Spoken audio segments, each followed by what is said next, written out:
Hello, Property Investory listeners. While the Christmas holidays are a lot of fun, they also bring stress. And that means our team of elves at Property Investory need a 2-week holiday. This means that the next few episodes will be some of our most popular ones, re-gifted to you. We hope you enjoy them, whether this is the first time you're listening to them or the 25th. And we wish you all a Merry Christmas and a Happy New Year.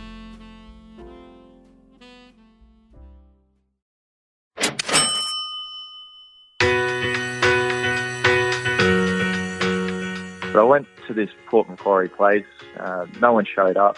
As I said, we bought it for $425 and it was rented for $800 a week. So the cash flow after all costs on that was over $15,000 per annum in my pocket. But then I went back to the bank 3 months later and it got revalued at $500,000. So I made $75,000 equity on top of that cash flow, which leapfrogged me into another property.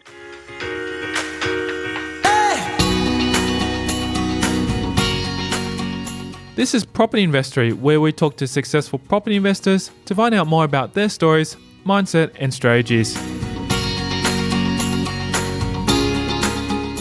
I'm Taran Shum, and in this episode on Property Investory, we're speaking with Scott O'Neill, who had retired at the age of 28. You'll learn how he's able to travel the world in style, earning $300,000 from his property investments, and how he's able to help everyday property investors achieve success, plus much more.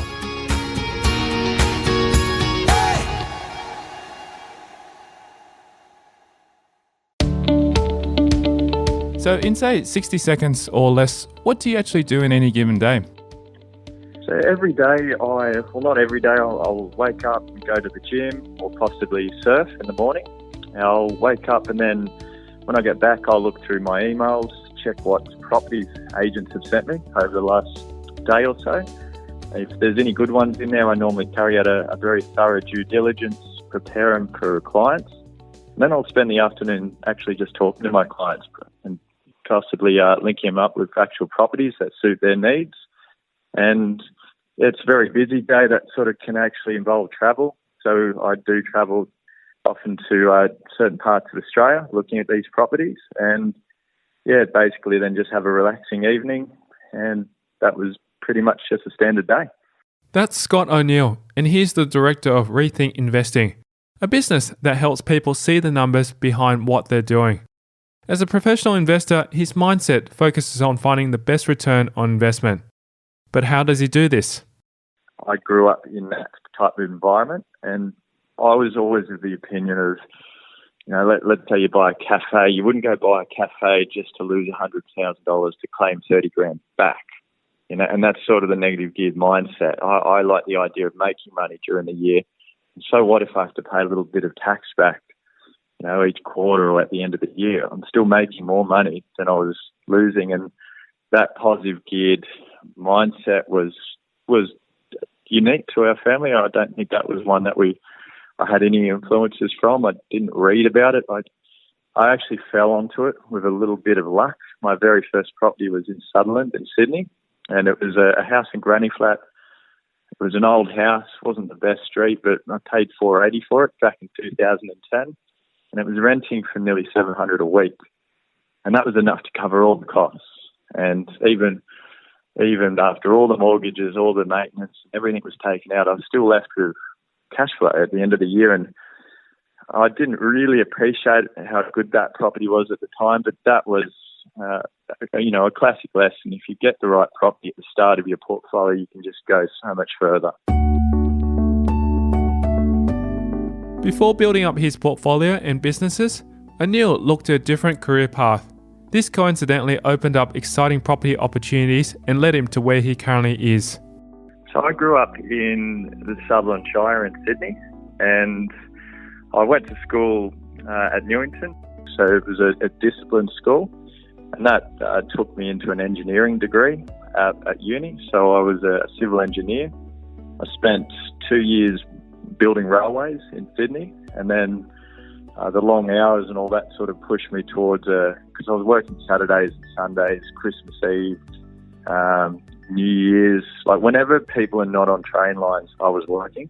And that, over a 40-year career sounded pretty, it wasn't really the best direction to go. So I took another job, but that took me out of Sydney into Port Macquarie. So I was managing like sand mines and aggregate mines and concrete plants. So it was a different job, but there was a lot of people management. But the real sort of benefit of that was it took me out of Sydney and it opened my eyes to property markets other than just Sydney. And when I was up there, I did purchase a property, which we'll go into a little bit later, I guess. But spending 3 years out of Sydney was a very good experience. And I then did an MBA for Uni of New South Wales, which I got 3/4 of the way through until I realised everything we were learning was basically unrelated to the business I was starting, and there was just basically no use for it.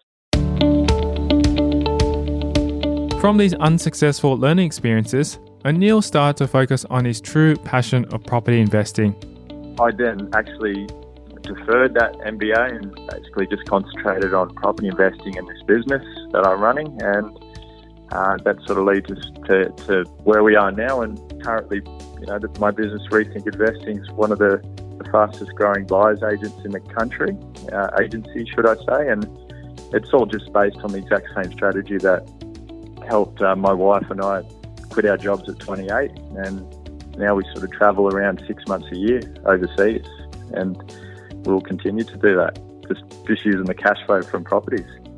Of course, nothing can be achieved without a little hard work. When I do travel, I don't not work. Like I remember being in Greece last year, there was an internet connection.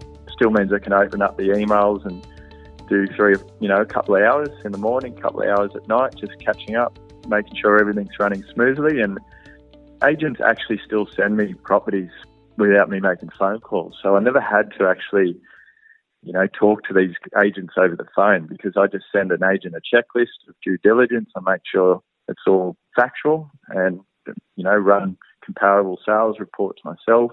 All this can be done remotely. So there isn't really a need to physically be in one place. And, we were living in Greece at the time last year for 6 months, and our cost of living there was basically nothing. It's like, we're eating, $10 of food a day or €10 a day, and the cost just wasn't there. So there's no reason why you can't do it continually. And that was a bit of a light bulb moment, and we thought, why not chase the summers for a while.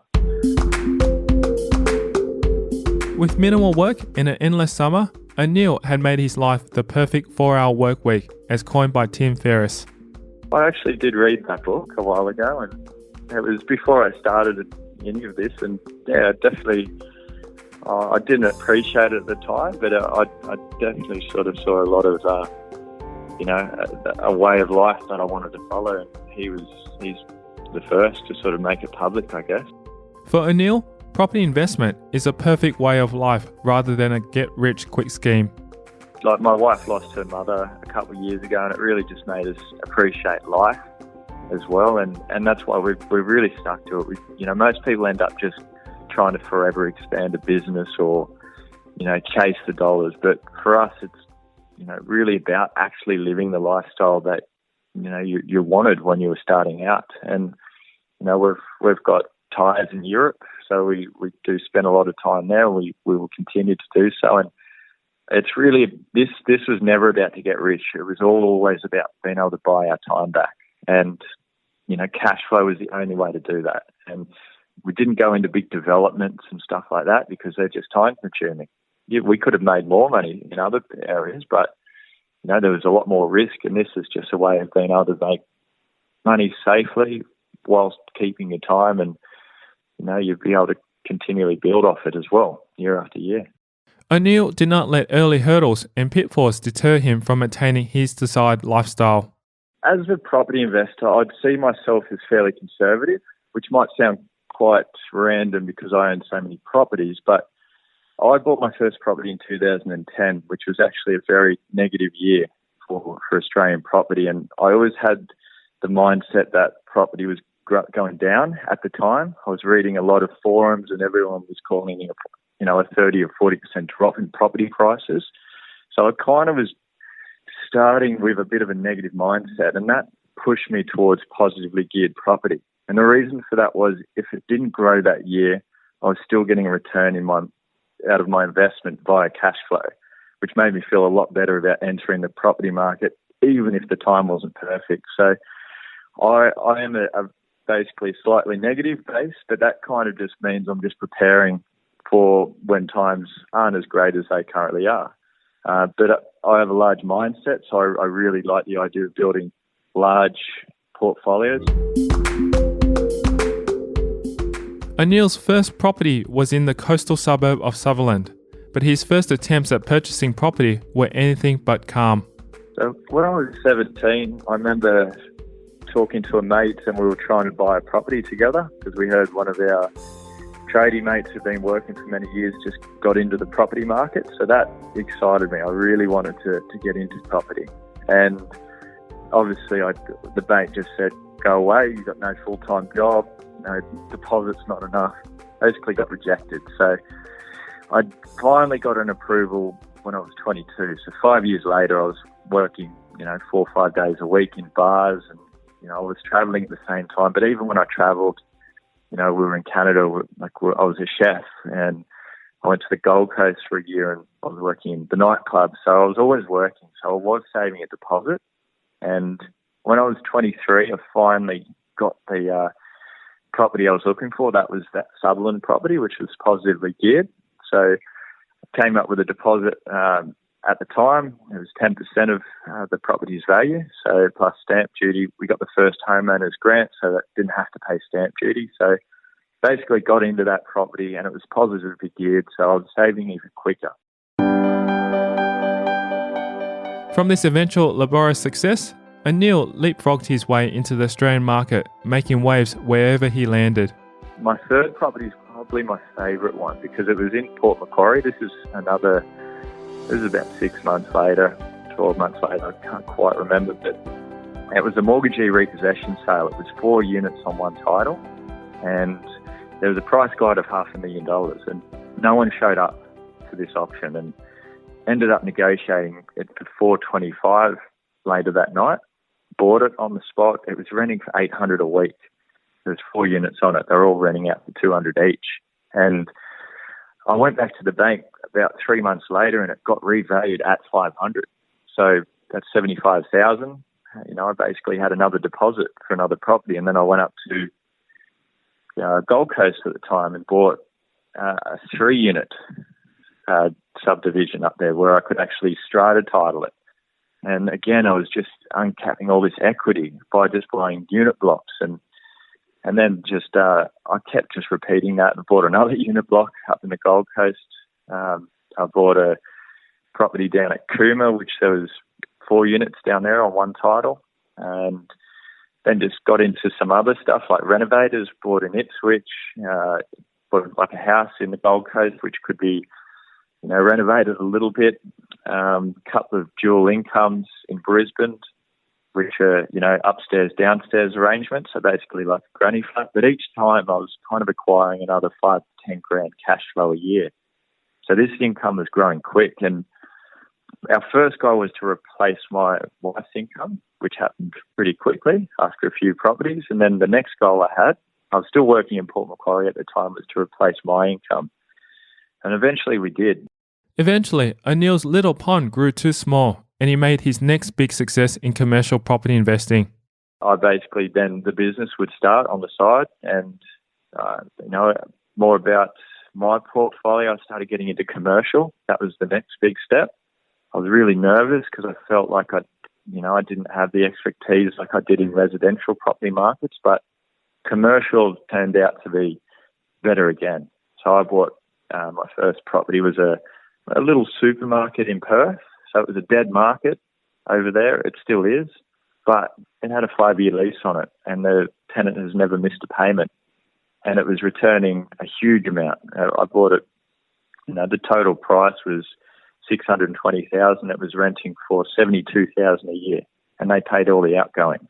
And then I bought a medical centre in Perth as well, same deal. There's no one buying over there at the moment, so it was kind of like a bit of a free ride in terms of you can dictate the price. But everyone tends to experience a bad investing moment, as O'Neill recounts of his earlier investing years. Back when I was starting, I was quite frugal, so every dollar I had to save. So that involved myself managing a lot of properties. So I was self-managing. And to take shortcuts, I used to put Gumtree ads on, so because it saves money. It's basically a free ad compared to paying realestate.com. And it all worked out pretty well, but I ended up managing about probably 12, 13 different tenants at any period of time. And I was also doing an MBA and working full-time and travelling from Port Macquarie to Sydney quite often. And then because I was not an expert rental manager, a few of these tenants started turning bad because they were coming through the back door, like Gumtree. There's a lot of those people that get rejected from the mainstream rental agencies because they've had a bad past, and some of them started going bad. So there was, I remember my first property I bought, they had some drug addicts in there and they destroyed the house, and there was actually a mother in there and her kids were actually turning on her. So she vanished in the night. She was okay. She got taken by the authorities for protection, but the house was left in the biggest disastrous state I've ever seen. And, right at the same time, there was a similar one going on at the Gold Coast as well. So I basically had two horrible tenancy problems at the same time. And to be honest, since then I haven't had any. And I've had over 100 different tenants over the years. And it's just just doing it myself was just a mistake. It saved me a little bit of money in the short term, but in the long term, it cost me a lot because I had vacancies after these periods. I had damages. I was able to claim a lot back on landlord insurance, but it was just probably the most stressed I've been. From this worst investing moment, O'Neill has definitely learnt the hard way that a man is not an island. Basically just not to try to do everything yourself. Rely on experts. Like rental managers, this is all they do all day. Of course, they're going to know more about interviewing the applicants better than you. They'll have a database of their own. They may even know tenants that have previously been managed in their other properties. So for someone to try to save $20, $30 a week in rental management, it was short-sighted on my behalf, and it was a good lesson. Conversely, O'Neill has had many aha moments in his years as a property investor, but his favourite will always be discovering the housing markets outside of Sydney. The aha moment was when I was still Sydney focused. Everyone I ever spoke to kept saying, buy in Sydney, because it's always going to go up. It's the only place to be. And I was of that belief at the time as well. But I went to this Port Macquarie place. No one showed up. As I said, we bought it for $425 and it was rented for $800 a week. So the cash flow after all costs on that was over $15,000 per annum in my pocket. But then I went back to the bank 3 months later and it got revalued at $500,000. So I made $75,000 equity on top of that cash flow, which leapfrogged me into another property. So that basically told me I'd be able to create equity quicker than I was earning it, and also building a forever income, because I wasn't planning to sell these anytime soon. It was the idea of holding these into my 50s and 60s and even longer. And imagine having that income of $15,000 and growing, even, when I was 26 at the time and carrying it on. It was just, you become obsessed. You go, I want 10 of these, because then instead of $15,000 a year, it's $150,000 a year. And that's enough for me not to work. And then I've still got a growing asset under that residual cash flow as well. And that was probably the light bulb moment that goes, I knew that I could still find good cash flow. It wasn't just sit in Sydney and do what everyone else was doing. It was look around the country, and just you can find good deals today. It's good, even the very first property I bought, renting for $700 a week, I paid $480 for it. I can still find those types of returns today. It's not in Sydney. That's the only difference. And it was just an eye-opening experience, that one. Just look outside your own backyard. For many first-time property investors, it can be daunting to take that first active step into buying a property. For Anil, the negativity from the media on the property market certainly didn't encourage him to invest. So back in 2010, I used to read a lot of forums, just based off the mainstream media. When there was a property article, you'd see hundreds of comments under each article. And most of them were saying there was a 30% drop in Sydney or Melbourne that was about to happen. So as someone who's never bought property, I was extremely scared with the thought of losing everything I've saved over the last 5 years. And it was a scary and daunting moment to even progress beyond that. But my mindset was really around the idea of if I bought a property that was giving me cash flow each year, then I wasn't too focused on the growth. If it grew, it was a bonus. I always thought it was going to grow, but if it didn't, I was still getting that cash flow because the rent was higher than all the costs. And that made me feel comfortable enough to put, at the time, my life savings into a property. And it's just like treating it like a little business. It was giving me enough income to justify, putting all my money into a deposit. And that was basically all that really got me started. And then I started forming my own opinions on property. And I saw the results myself. I started to know what was really going on. And I started ignoring what the mainstream articles were all saying about properties and doing my own research and just getting more and more thorough as time went on.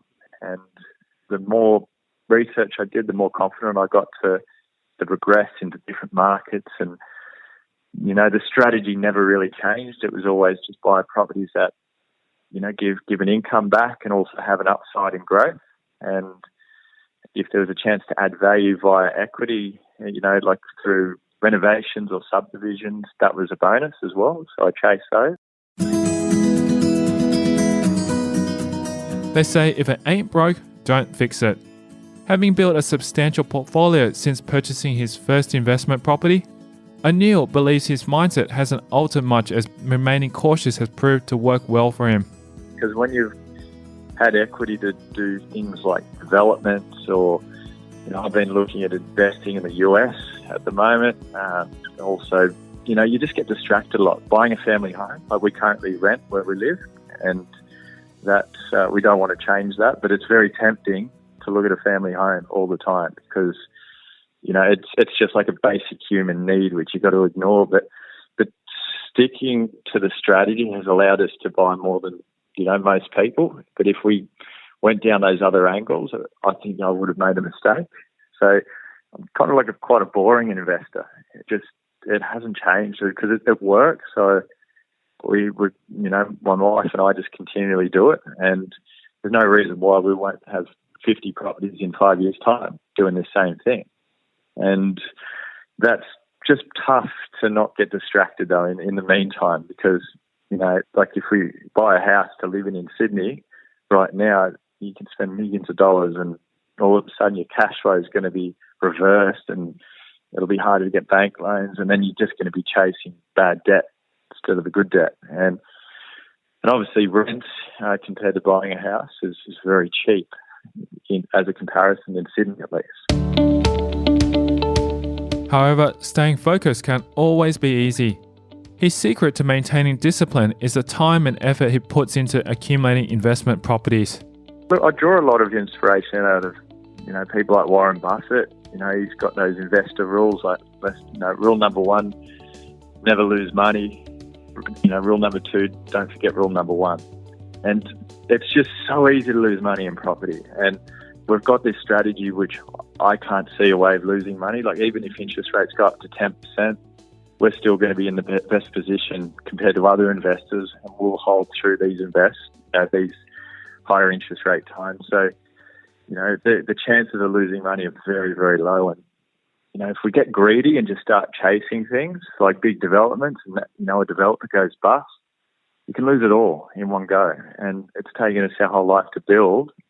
And that probably goes back to the whole, we value our time more than the value of money. And, instead of just jumping into things that, I'm not an expert at, I'll, just continue on this strategy and use that other time to travel and, work on the business or, chase hobbies, stuff like that, instead of, trying to chuck it all in one basket to double it. I don't like that mindset. Aside from Warren Buffett, Robert Kiyosaki's Rich Dad Poor Dad confirmed what he already knew about investing in education. Everyone always says Rob Kiyosaki, Rich Dad Poor Dad. I read that after I started, but it really just consolidated what I thought. I had that mindset of I didn't like education, even though I was doing it, and I was doing further education. I always knew there was something a little bit not right with it. Even my thesis I did for engineering, I actually did it on how little the actual degree related to the actual work you did in the, as a graduate engineer, because everything they teach you, it's theory. They don't teach you about, how to deal with people or how to get a bank loan or anything to do with the real world. It was all theory, and that bothered me. So I really related to Rob Kiyosaki, because he not only spoke about the idea of acquiring good debt, he spoke about the idea of living a life a little bit different to what we're being told to live. Get the degree, go work full time, and then work until you're 60, and hopefully you got enough in retirement to live a happy life. That model's broken, and it has been for a long time. And this investing was a way out of that old model. Collecting advice from various sources and drawing his conclusions has benefited O'Neill, which is why his property investing journey has been quite smooth sailing.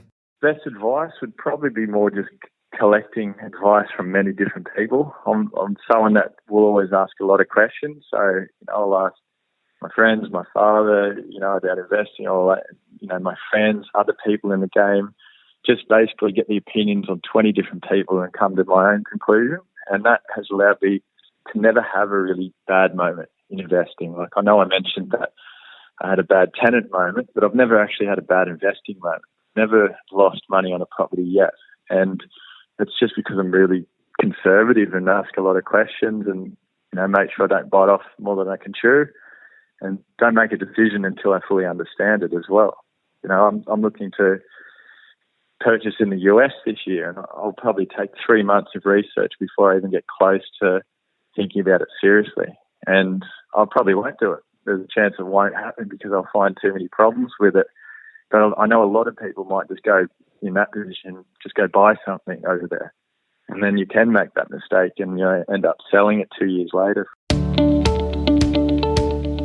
The safe strategy O'Neill stands by is to invest in properties with a high cash flow and those with good growth at a specific ratio. To go more into the strategy, it was really about buying in a ratio of 2 growth properties for every high cash flow.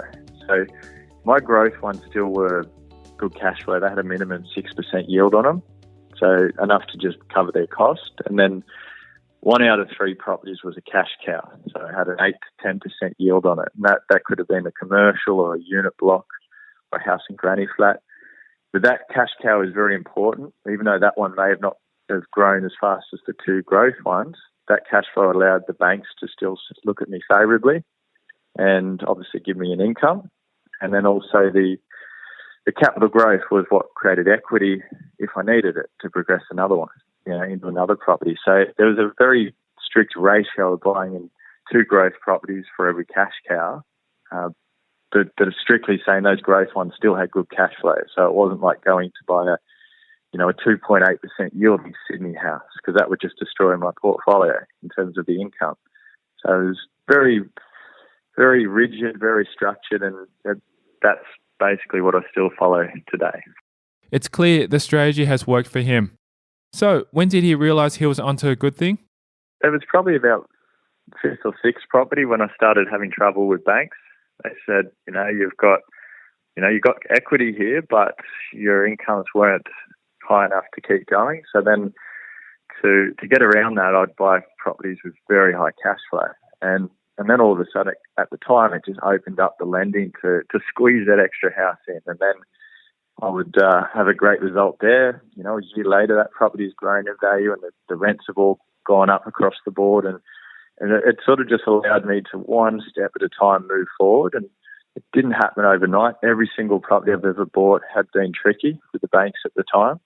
Particularly when you get beyond 20 properties, the banks freak out sometimes, and when they really look at the numbers, and it starts, you start to get treated on a case by case example. And yeah, I think the main message, it wasn't easy. It was just basically buying the right properties that would keep the banks happy as well at the same time. Anil says that it's important to have sufficient income while he was implementing his strategy to satisfy the bank's requirements. So having a good full-time job was essential to this. And look, I was getting paid well. That definitely helped me move quicker. I was getting paid more than the average income, and that definitely contributed to myself buying a few extra houses than I otherwise could. But without a full-time job, wouldn't have been able to get finance at the time. So when I quit my job, I basically didn't buy properties for a while until basically I had a lot lower LVRs on my portfolio, and obviously the rents kept going. So without a full-time job, it was pretty much impossible to do this with the current lending requirements. But yeah, even after nowadays, because of the income and obviously I've got the business, I can easily get more finance if I wanted. But I'm more in a debt consolidation phase now. It's pretty line ball just because of APRA's introduced the new serviceability measures. I think they're up to 7.25 or 7.5% interest rates where they lend against, and then they only include a certain percentage of your rental income. So I'm receiving nearly $800,000 in year in rent. So you could imagine if they only count 50% of that, it goes down to 400. So that basically will kill lending. So it's just it's a little bit trickier to lend, but these things will always swing around. We're not finding any issues with getting further loans due to the business income. With my clients that have jobs themselves buying these same types of properties, the full-time job there basically means I'll always get the loan unless they've got a huge debt level, which we advise against as well. In a short period of time, he accumulated many properties, which was achieved by communicating with many homeowners in the Port Macquarie region. In Port Macquarie, I bought that first one. That was just an auction, open market. And because the result of that was so spectacular compared to anything else on the market, I remember I was just driving around. I used to work there, so I would just write in my phone in the notes section just addresses of other unit blocks to the point where there was 100 of them. And then I just printed off a letter and say, I'll offer above market rate for your property if you sell it. And I dropped this envelope to maybe 80 different unit blocks, and one came back, and basically it was someone that had no idea what the value of their property was worth. It was 5 units in Port Macquarie, ended up paying $710 for it. And that $710, basically it's currently worth around $1.2 million. That's with it unstrata, but I did strata title it as well. So we ended up, putting a fire alarm system into it, putting extra car parks, going through all the council, and that was just another, $600,000-700,000 in equity created on the spot just by buying something off the market that no one else saw. No one really knew how to value it because it was a unique product. Like 5 units on one title in Port Macquarie, they probably would sell less than one of those a year at the time. And it also timed in well with the market, and that's the other side to it. I was up there for work. I knew they were building a highway, upgrading a hospital, putting a university in there. I knew there was all this infrastructure getting spent on top of it, so that kind of made the risk feel like there wasn't any. It was just pure opportunity. And I would happily go to the bank when I knew enough about the area to put my money in there, and it just paid off by just putting time into it, calling agents up, finding out what they've got coming up, and the letterbox drop does work, but you really need a lot of time, and I was lucky to have a job where I was on the road a lot, so I used a bit of that time to drop envelopes off and say, can I buy your property? A person of routine, Anil also takes the time to set goals regarding both finances and lifestyle, which contributes to his property investing success.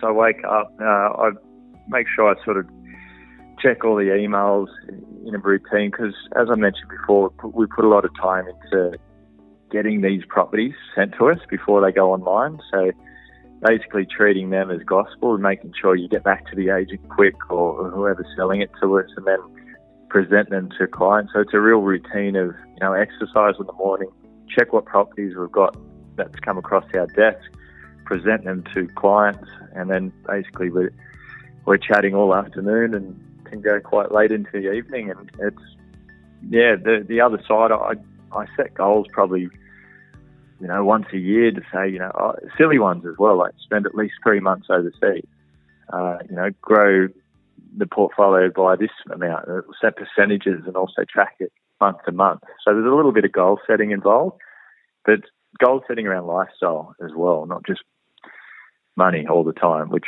most people do. This year, like even things like review, wife spend, at least one date night, at least 3 months overseas, get to go to new countries, don't just go back to the ones that, you like and you feel comfortable with. So I'm learning Greek as well. My wife's half Greek, so I want to be fluent in 2 years' time. So I'm doing lessons once a week on top as well via Skype, and that's another little thing. It's just goals around that type of stuff. So it's really just time away from everything and just kind of not falling into the same pattern everyone does. And I know there's a lot of people in this industry particularly that spruik, the lifestyle, but they don't actually live it. They're just stashing themselves behind a business, earning more and more money. And I just don't want to be in that ballpark with those guys. We just actually will live it. And, the people that we work with understand how we operate, and, it basically all works a lot smoother that way. To inspire you to work towards your own goals of attaining financial freedom, he shares with us what he's excited about being able to do in the near future. We just got back from Singapore 2 weeks ago, but in less than a month we're flying to Europe, and sounds a bit silly, but then we're going to the US, Central America, and flying out of South America. So we'll be in 5 different continents over the next 4 months. So that'll be the priority for a while. And we're also opening a mortgage business as well, Rethink Financing. So we're just going to specialise in helping investors get finance. So that's quite exciting, and honestly just continually, improve and grow our business, the Rethink Investing business. And, that's just basically a hobby, and I love the feeling of moving forward. Everyone does. And that's just the professional side. And it'll, again, next year as well, not to keep talking about travel all the time, but we'll spend 6 months in Europe in 2018 as well. And hopefully by then I'll be fluent in Greek so I can keep up if we're in Greece. To put things into perspective, Anil also shares what his property investment portfolio is worth and how much passive income is generated. Currently it's around this 11.5 million, and the income is around 305,000 a year after all costs. Wow, fantastic. So there's about 305,000 in rent, and that's off around 750,000 in rent.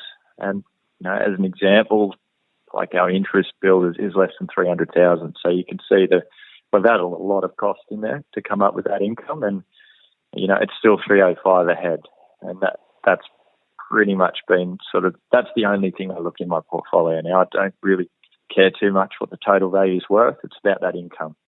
To connect with Scott and Neil? So the best way to connect to Rethink Investing would be just email info@rethinkinvesting.com.au. And any properties we send you are basically going to be the same types of properties that Mina and I, and also the buyers agents that work for me, buy themselves. So it's basically a very family type feel. We will only ever send you stuff that we would be buying ourselves, and that has allowed us to have a very fast growing business. Word of mouth is how we get 90% of our clients, and we just want to work very one-on-one with you, and contacting us via that email would be the best way. And then we just start chatting and work out what your goals are, and we'll basically try and help you also build passive incomes. And there's many stages to that.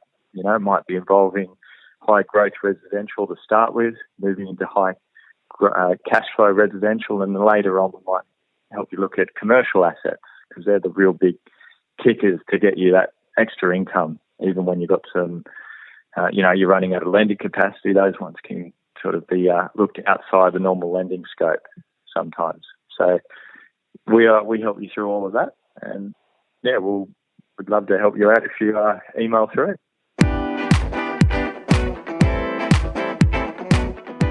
Thank you to Scott O'Neill, our guest on this episode of Property Investory. If you want to hear more about his journey, then visit our website at propertyinvestory.com.